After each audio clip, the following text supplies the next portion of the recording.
Indian സിനിമയിലെ മറ്റു ഭാഷകളിലെ ആദ്യ സിനിമകൾ തുടങ്ങുന്നത് പുരാണമോ ചരിത്രമോ ഒക്കെ വിഷയങ്ങളാക്കിയായിരുന്നു. എന്നാൽ ഇതിൽ നിന്നും വ്യത്യസ്തമായി മലയാളത്തിലെ ആദ്യ സിനിമ തുടങ്ങുന്നത് സാമൂഹ്യ പ്രസക്തിയുള്ള വിഷയം ചർച്ച ചെയ്തുകൊണ്ടാണ്. ഒഴുക്കിനൊപ്പം നീന്താതെ ഒഴുക്കിനെതിരെ നീന്താനുള്ള JC ഡാനിയൽ എന്ന മനുഷ്യന്റെ ശ്രമമാണ് മലയാളത്തിലെ ആദ്യ നിശബ്ദ സിനിമയായ വിഗതകുമാരൻ. തിരുവനന്തപുരത്തെ യൂണിവേഴ്സിറ്റി കോളേജിൽ നിന്നും ബിരുദമെടുത്ത ശേഷം ദന്ത ഡോക്ടറായി പിന്നീട് സിനിമ പഠിക്കാനായി മദ്രാസിലേക്ക്. പക്ഷേ അവിടുത്തെ ഒരു സ്റ്റുഡിയോയിലും അദ്ദേഹത്തിന് പ്രവേശനം കിട്ടിയില്ല. അതിനുശേഷം ബോംബെയിലേക്ക് പോകുന്നു. അവിടെ നിന്നും സംവിധാനം പഠിക്കുന്നു.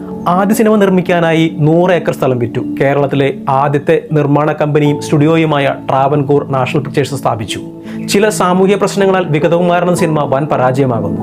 അതിനുശേഷം മറ്റൊരു സിനിമ കൂടി ചെയ്യാൻ അദ്ദേഹം ശ്രമിച്ചെങ്കിലും വാങ്ങിയ കടം വീട്ടാനാകാതെ പാപ്പരായ അദ്ദേഹം തൻ്റെ സ്റ്റുഡിയോയും ക്യാമറയും ഒക്കെ വിറ്റു ഡോക്ടറായി തന്നെ പിന്നീട് ജോലി നോക്കി.